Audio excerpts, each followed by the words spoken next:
केसी वेणुगोपाल जी, हरीश चौधरी जी, जीतू पटवारी जी, उमंग सिंघार जी, मध्य प्रदेश के सीनियर नेता, district block president, party के हमारे कार्यकर्ता, आप सबका यहां बहुत बहुत स्वागत, नमस्कार। आपका मूड कैसा है? ठीक है? तो आज मैं आपको दो तीन चीजें कहना चाहता हूं। सबसे पहले, विचारधारा की लड़ाई चल रही है। एक तरफ कांग्रेस पार्टी है, हमारा कॉन्स्टिट्यूशन है, और दूसरी तरफ बीजेपी और आरएसएस जो इसको मानती नहीं है और इसको खत्म करना चाहती है। हिंदुस्तान की सारी संस्थाओं को, इंस्टीट्यूशंस को उन्होंने पकड़ लिया है। हर संस्था में उन्होंने अपने लोग डाले हैं और देश को आस्ते आस्ते देश का वो गला घोट रहे हैं।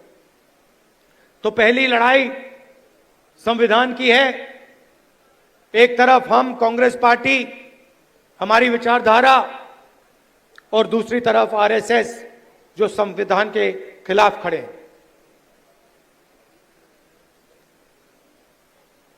दूसरी लड़ाई सामाजिक न्याय की। जीतू ने कहा, जाति जनगणना के बारे में बोला। पार्लियामेंट हाउस में, लोकसभा में मैंने देश से वायदा किया था कि कुछ भी हो जाए, जाति जनगणना लोकसभा और राज्यसभा में पास होगा।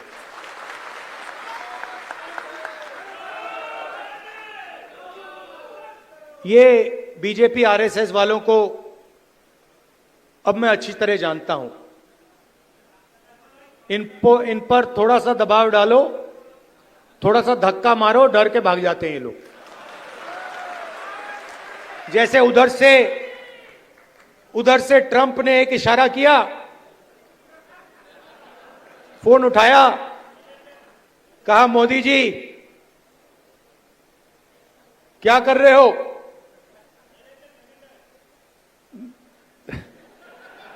नरेंद्र सरेंडर, और जी हजूर करके नरेंद्र मोदी जी ने ट्रंप के इशारे का पालन किया। आपको एक समय याद होगा जब फोन कॉल नहीं आया था, 7th फ्लीट आई थी, 71 की लड़ाई में 7th फ्लीट आई थी, हथियार आए थे, एयरक्राफ्ट कैरियर आया था। इंदिरा गांधी जी ने कहा, मुझे कुछ जो करना है मैं करूंगी।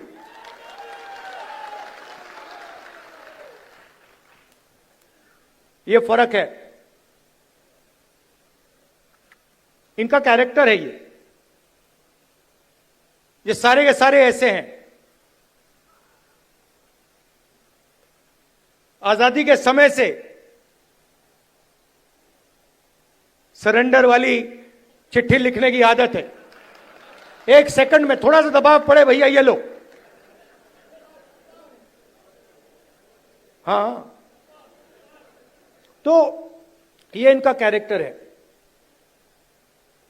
कांग्रेस पार्टी सरेंडर नहीं होती है। गांधी जी, जवाहरलाल नेहरू, सरदार पटेल, ये सरेंडर वाले लोग नहीं हैं। ये सुपर पावर से लड़ने वाले लोग हैं।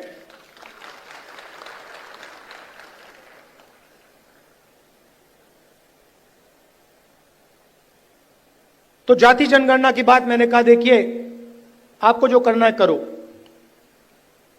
हम सामाजिक न्याय की लड़ाई लड़ेंगे और जाति जनगणना को हम लोकसभा में पास करेंगे। मोदी जी पहले कहते थे कोई जात नहीं है, फिर सिर्फ 4 जात हैं, चुनाव के समय वो ओबीसी बन जाते हैं। गडकरी जी ने कहा, मोहन भगवत ने बयान दिए,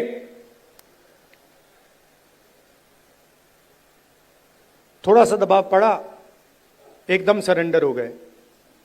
मगर मैं इनको जानता हूं,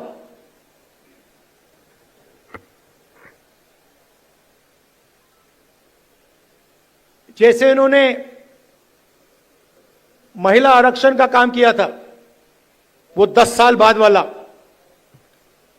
यहां भी वही कोशिश है इनकी। ये करना नहीं चाहते हैं, ये दबाव में आकर बोल गए हैं, मगर ये करना नहीं चाहते हैं, क्योंकि ये इस देश में न्याय नहीं चाहते हैं। ये अंबानी अदानी वाला देश चाहते हैं, अरबपतियों वाला देश चाहते हैं, सामाजिक न्याय वाला देश नहीं चाहते हैं। मैं आपको तेलंगाना की बात करना चाहता हूं। 2 मॉडल हैं जाति जनगणना के, एक तेलंगाना का मॉडल और दूसरा बीजेपी का बिहार का मॉडल, और जो उनकी सोच का मॉडल है। तेलंगाना में जाति जनगणना कैसे हुआ मैं आपको बताना चाहता हूं। बिहार में बंद कमरे में सवाल चुने गए, ब्यूरोक्रेट्स ने सवाल चुने, बिना किसी से पूछे,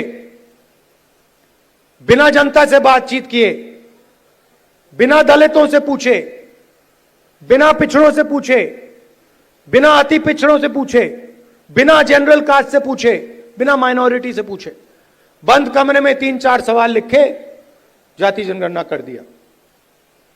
तेलंगाना में हमने लाखों लोगों से सवाल पूछा,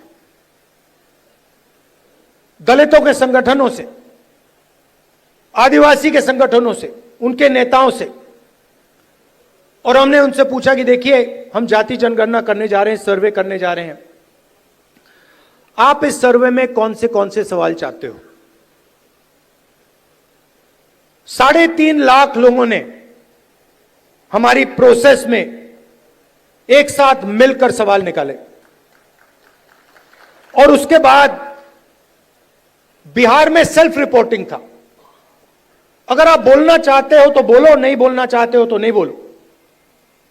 तेलंगाना में हर व्यक्ति, हर परिवार के घर में सरकार के ऑफिसर्स गए और उन्होंने उनसे सवाल पूछे।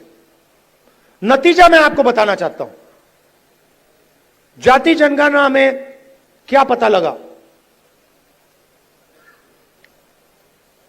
तेलंगाना का जो कॉर्पोरेट स्ट्रक्चर है, प्राइवेट सेक्टर है, आप हैरान हो जाओगे। तेलंगाना का जो प्राइवेट स्ट्रक्चर है, प्राइवेट सेक्टर है, सीईओज, सीनियर मैनेजमेंट, कंपनी के मालिक, इन सब की लिस्ट में आपको एक दलित, एक आदिवासी, एक पिछड़ा वर्ग का व्यक्ति नहीं मिलेगा। यह सच्चाई है।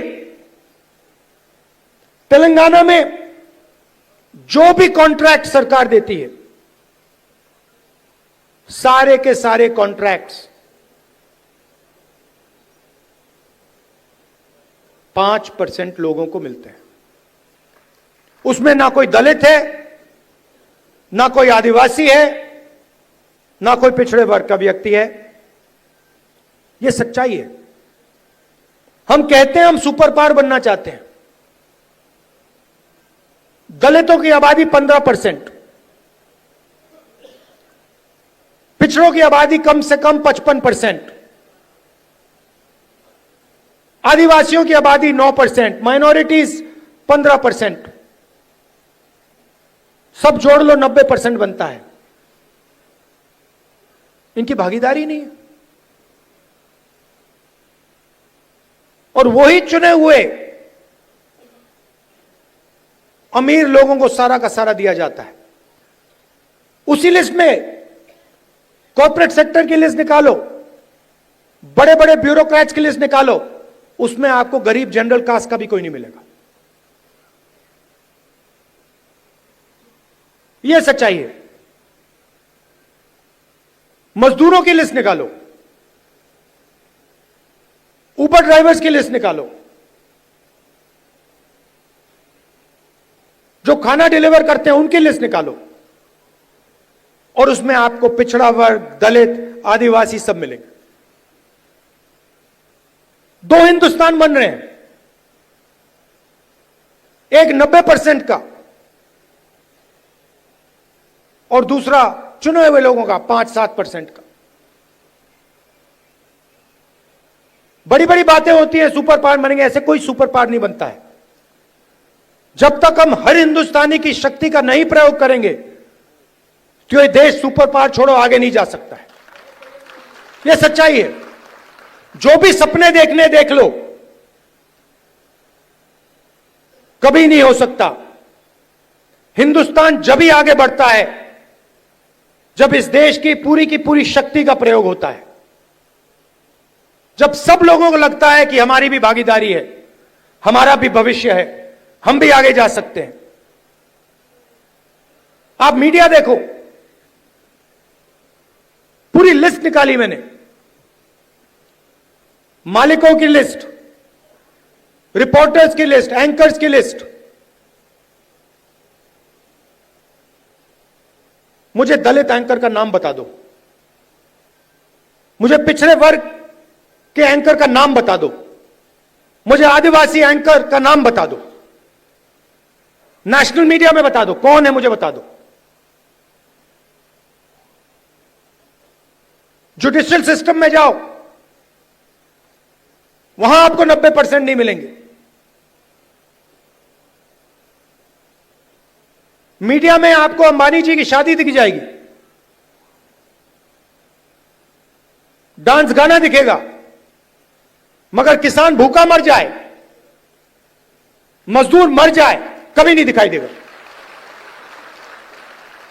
और पूरा का पूरा धन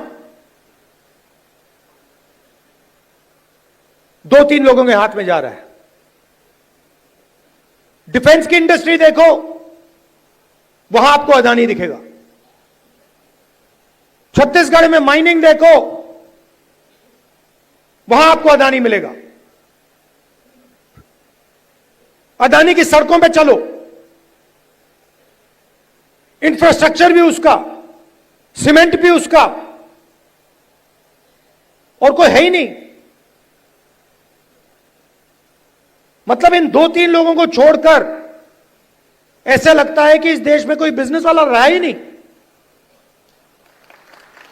उधर अमेरिका में केस लगा हुआ है अदानी के खिलाफ,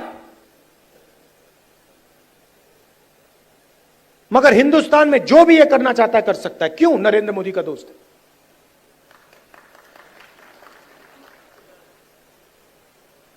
तो हो क्या रहा है? 90% को परे कर दिया, गरीब जनरल कास्ट को परे कर दिया, और सारे के सारे बिजनेस यही 5-6 लोगों को दे रखे हैं। नाम आप जानते हो। और ये क्या करते हैं? आप मुझे बताओ, अदानी बनाता क्या है? अदानी पूरा का पूरा चाइना का माल हिंदुस्तान में बेचता है।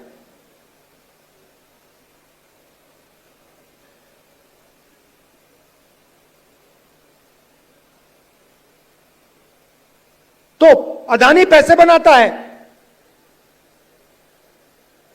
अंबानी पैसे बनाता है, और चाइना अपना माल हिंदुस्तान में बेचता है। यह फोन जो है, ये अदानी अंबानी जैसे लोग बेचते हैं हिंदुस्तान में, मगर इस फोन से चाइना के युवा को रोजगार मिलता है, हिंदुस्तान के युवा को रोजगार नहीं मिलता है। वो सब कुछ बनाते हैं, शर्ट, पैंट,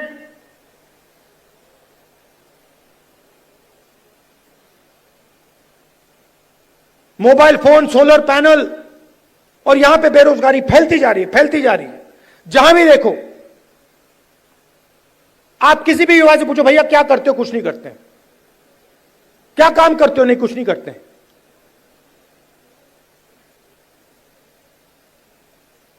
यह हिंदुस्तान की सच्चाई है और इससे छुपा नहीं जा सकता, चाहे मीडिया कुछ भी कहे।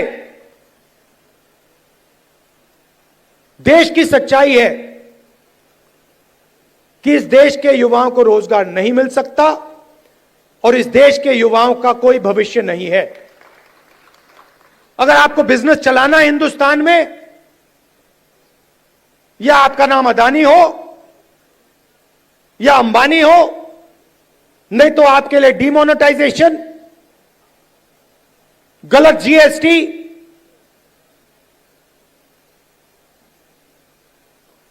या फिर आप उनके लिए जाके काम करो।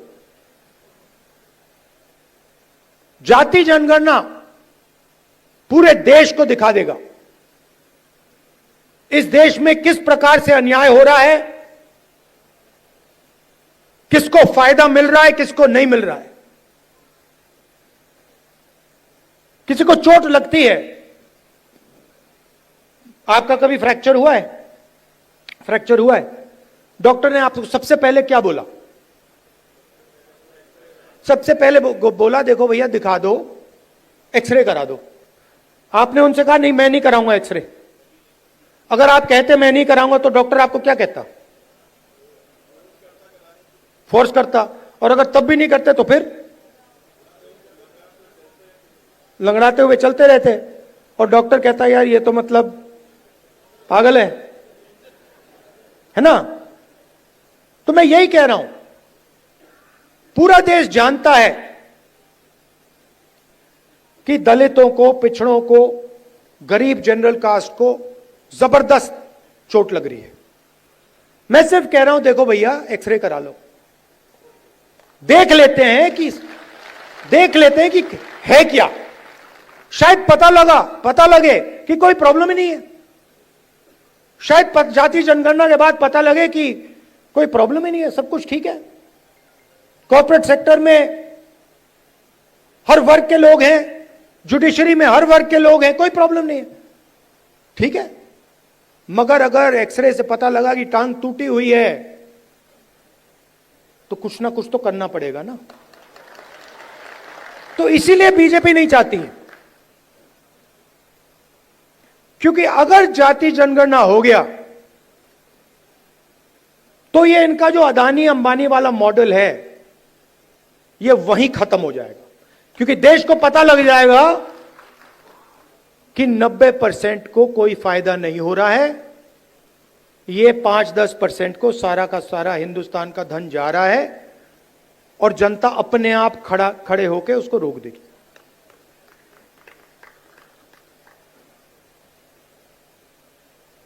ये लड़ाई चल रही है।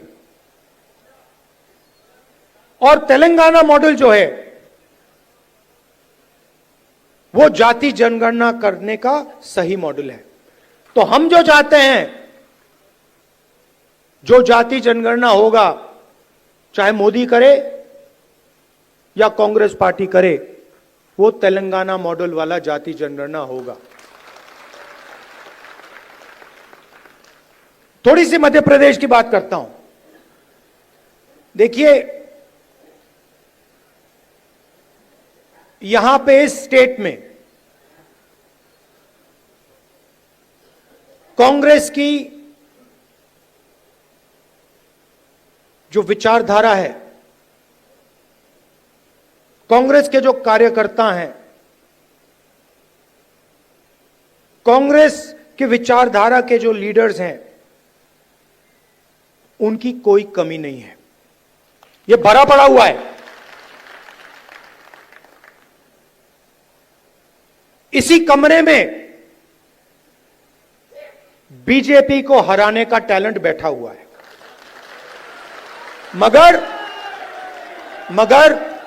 मगर आपके हाथ बंधे हुए हैं।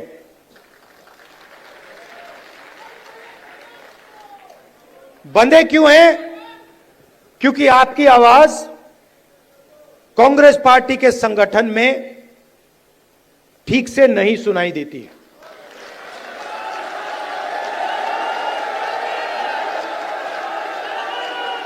ये हमारी सेना है, ये लड़ने के लिए तैयार है, ये मरने के लिए तैयार है। बीच में 2-3 लोग उल्टे सीधे बयान देते रहते हैं।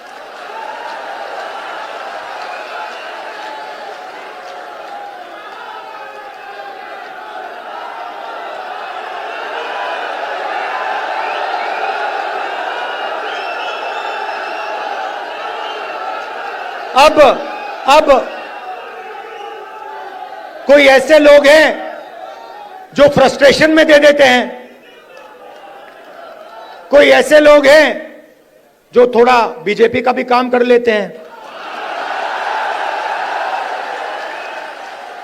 और हमें कहीं ना कहीं से तो शुरुआत करनी होगी। तो वर्किंग कमेटी ने निर्णय लिया है कि शुरुआत डिस्ट्रिक्ट और डिस्ट्रिक्ट प्रेसिडेंट के पोस्ट से होगी, और वहां से, उस शुरुआत से हम पार्टी को मध्य प्रदेश में, गुजरात में, बाकी प्रदेशों में खड़ा करेंगे। अब यहां पे डिस्ट्रिक्ट प्रेसिडेंट आए हैं, और आप में से ऐसे लोग होंगे जो पूरी शक्ति के साथ, दिल के साथ कांग्रेस पार्टी के लिए काम करते हैं, और ऐसे भी लोग होंगे जो थोड़ा थक गए हैं या जिनका मूड ठीक नहीं है, जो ज्यादा टेंशन लिए हैं। अब रेस के घोड़े और बारात के घोड़े को अलग तो करना ही पड़ेगा, और पहले मैं कहता था 2 टाइप के हैं। एक रेस का घोड़ा है, कांग्रेस पार्टी कभी कभी रेस के घोड़े को बारात में भेज देती है, ये कमलनाथ ने कहा है, और कभी कभी बारात के घोड़े को रेस की लाइन में खड़ा कर देती है, उसको पीछे से वो एक चाबुक पड़ता है, वो वहीं बैठ जाता है। मगर एक तीसरी कैटेगरी है, एक हुआ बारात का, दूसरा हुआ रेस का, एक तीसरा भी होता है। कौन सा होता है? लंगड़ा घोड़ा। तो ये छांटना है हमें, लंगड़ा कौन सा है, रेस का कौन सा है, बारात का कौन सा है। बारात वाले को बारात में भेजना है, रेस वाले को रेस में डालना है, और लंगड़े वाले को रिटायर करना है कि भैया ये लो, थोड़ी सी घास चरो, घास खाओ, घास चढ़ो, पानी पियो, रिलैक्स करो, बाकी लोगों को तंग मत करो, बाकी घोड़ों को डिस्टर्ब मत करो, नहीं तो फिर कार्रवाई करनी पड़ेगी।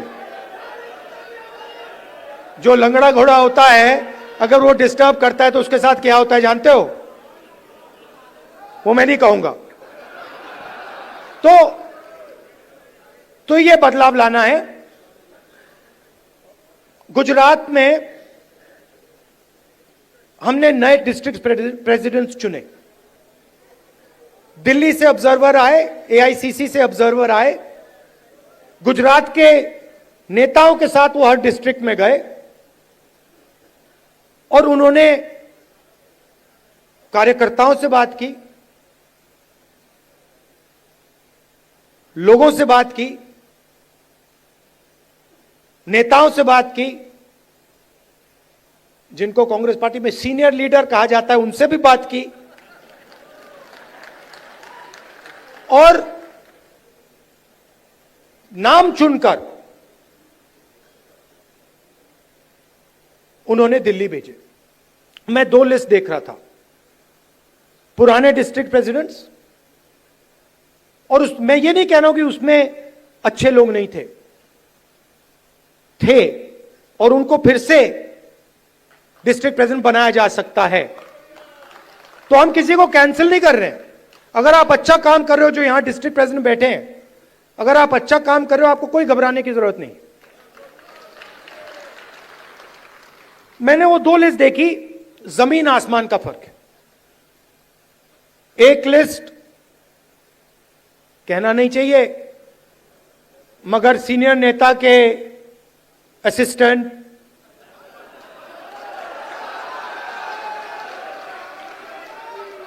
और दूसरी लिस्ट में पोटेंशियल फ्यूचर गुजरात की लीडरशिप, वही हम मध्य प्रदेश में करना चाहते हैं।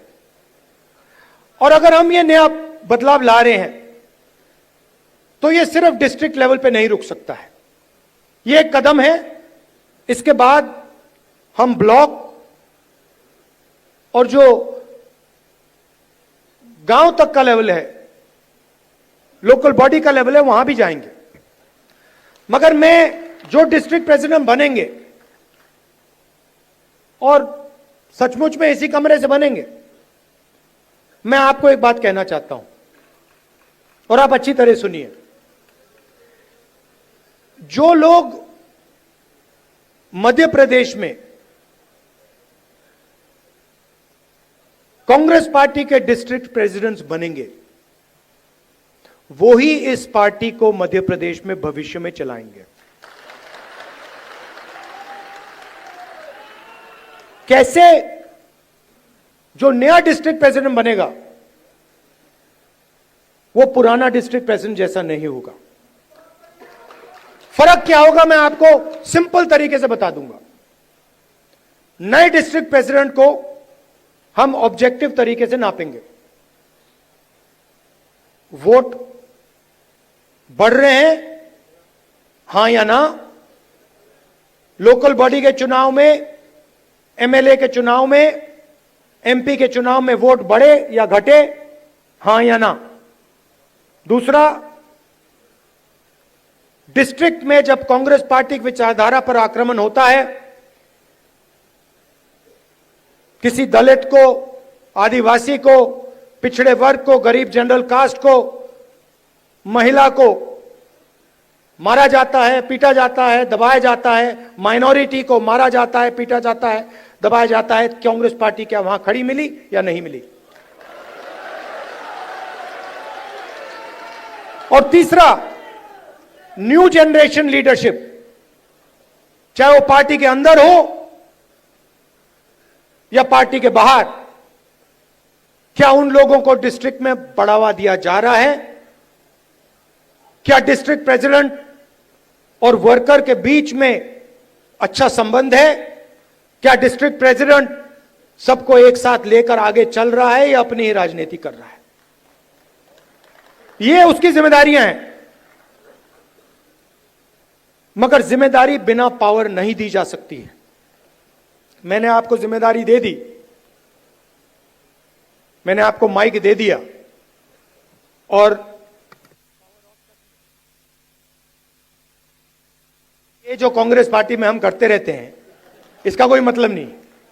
तो अगर हम आपको माइक दे रहे हैं तो उसमें कम से कम 440 का करंट होना चाहिए। और 440 का करंट हम कैसे देंगे? जो हमारा डिस्ट्रिक्ट प्रेसिडेंट होगा उसकी आवाज लोकल बॉडी के कैंडिडेट्स को चुनने में, एमएलए के कैंडिडेट्स को चुनने में और लोकसभा के कैंडिडेट को चुनने में सुनाई देगी। अगर कोई सोचता है कि वो डिस्ट्रिक्ट प्रेसिडेंट को अलग कर दे और वो कांग्रेस पार्टी में आगे बढ़ेगा, तो वो आज के बाद गलतफहमी में है। तो हम 55 लीडर चाहते हैं मध्य प्रदेश के लिए, मध्य प्रदेश के भविष्य के लिए हम 55 लीडर को चुनना चाहते हैं। ये हमारे ऑब्जर्वर्स का काम है। और उसके बाद जैसे मैंने कहा, ब्लॉक का काम शुरू होगा, पंचायत लेवल का काम होगा, वार्ड लेवल का काम शुरू होगा। मगर ये एक बहुत गहरा कदम लिया जा रहा है। मैं जानता हूं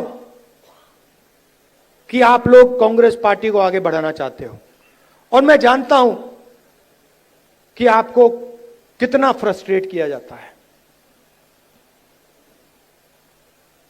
मैं यहां आपको यह बताने आया हूं कि मैं आपके साथ खड़ा हूं, और जो भी कांग्रेस पार्टी की विचारधारा की रक्षा करेगा, जो भी कांग्रेस पार्टी को मध्य प्रदेश में बढ़ाने की कोशिश करेगा, उसके साथ मैं खड़ा मिलूंगा।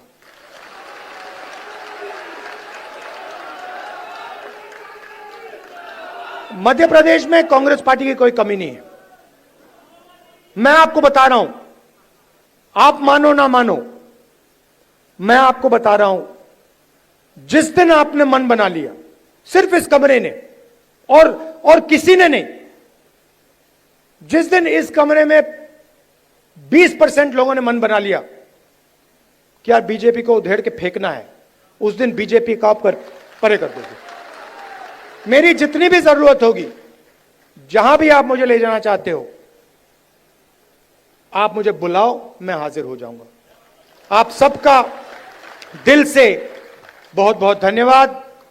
नमस्कार, जय हिंद। अच्छा, आखिरी बात भूल गया मैं, सबसे जरूरी बात, कांग्रेस पार्टी में डिस्ट्रिक्ट प्रेसिडेंट के लिए कांग्रेस प्रेसिडेंट का मेरा, वेणुगोपाल जी का दरवाजा 100% खुला मिलेगा। धन्यवाद, जय हिंद। राहुल गांधी जी ने जो